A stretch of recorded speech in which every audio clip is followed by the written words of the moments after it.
बिस्मिल्लाहिर्रहमानिर्रहीम। आज हम आपको नौज़ायदा बच्चों की हिफाजत का वजीफ़ा बताएंगे। बच्चे जब पैदा होते हैं तो हदीस मुबारक से साबित है कि उनके साथ एक हम असर उनका जो कि जिन्नात में होता है, वो जिन्नात में से होता है, अल्लाह ताला पैदा फरमाता है। वही बच्चे को चुटकी काटता है तो बच्चा रोना शुरू कर देता है।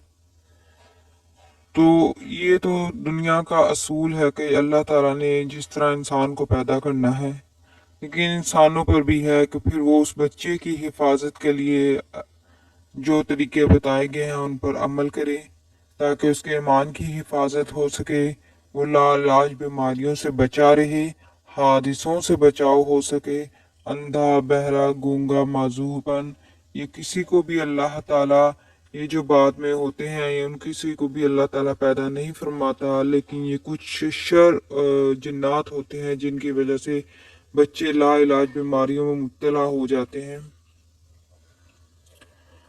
बच्चे जब पैदा होता है तो सुन्नत तरीका तो ये है कि उसको मुसीबतों से बचाने के लिए उसका अकीका किया जाए, लेकिन सब लोगों में तो अकीके की ताकत नहीं होती। तो लोग जो जिनमें अकीके की ताकत नहीं है तो वो फिर कुरान पाक की इन आयात की मदद से अपने बच्चे को हर किस्म की बुरी बीमारी से बचा सकते हैं।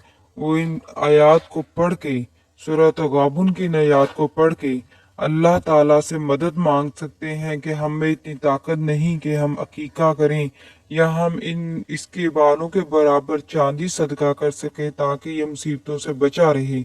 तो वो फिर उनके लिए ये है कि वो अल्लाह ताला का कुरान पढ़ें, कुरान पढ़ के बच्चे पे पूंगे ताकि वो इन बीमारियों से बचा रहे, हादसों से बचा रहे। आपने क्या करना है कि जब बच्चा पैदा होता है उसके बाद जब उसको घर में लाते हैं तो उसके बालों को कटवाया जाता है।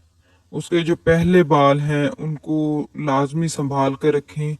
उनको जब उतरवाएं तो उसको उसके ऊपर आपने उसको पहले कागज़ पर फैला लें, शापर में रख लें।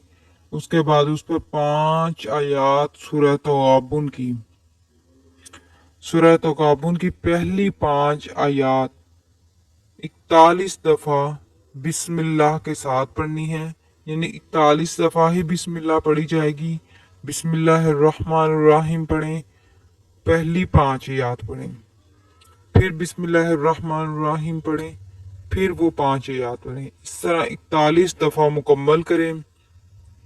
मुकम्मल करने के बाद उन बालों को फूंक मार दें।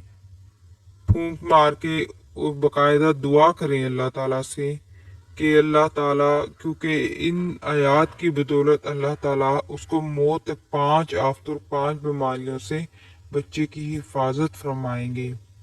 तो अल्लाह ताला से दुआ मांगे कि ऐ अल्लाह, तू ही इसके ईमान की हिफाजत करने वाला है। इसको ला इलाज बीमारियों से बचाए रखना, इसको हादसों से बचाए रखना, इसको अंधा, बहरा, गूंगा, माजूरपन से बचाए रखना, इसकी हर बुरे शर से इसकी हिफाजत फरमाना, इसके ईमान की हिफाजत फरमाना। जब इंसान कुरान को बीच में लाके कुरान के ज़रिए अल्लाह ताला से नेक दुआएं मांगता है, कोई शर तो नहीं मांग रहा, नेक दुआएं मांग रहा है, तो अल्लाह ताला उसको ज़रूर कबूल फरमाते हैं। तो लिहाजा ये आप ज़रूर करें, पहली बार कर लें। अगर आप चांदी उसके बालों के वज़न के बराबर चांदी या पैसे सदका कर सकते हैं तो कर दें, नहीं तो ये लाजमी ये 5 आयात पढ़ें।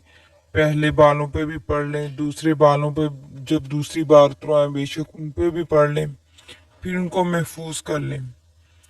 और उस फिर जब भी आपका कहीं पाक पानी के पास से गुजर हो तो उसको बहा दें, उनको संभाल के ना रखें उनको, क्योंकि इस तरह वो कहीं ना कहीं फिर कूड़े में चले जाते हैं।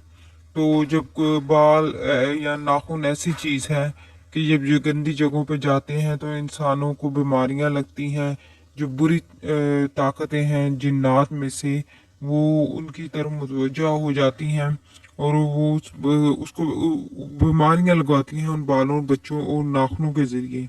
लिहाजा उनको किसी ना किसी सफ़र में जाते हुए उसको पाक पानी में बहा दें, या वैसे आपके पास कोई ऐसी जगह है तो उसको उसी दिन कर सकते हैं तो आप उसी दिन कर लें।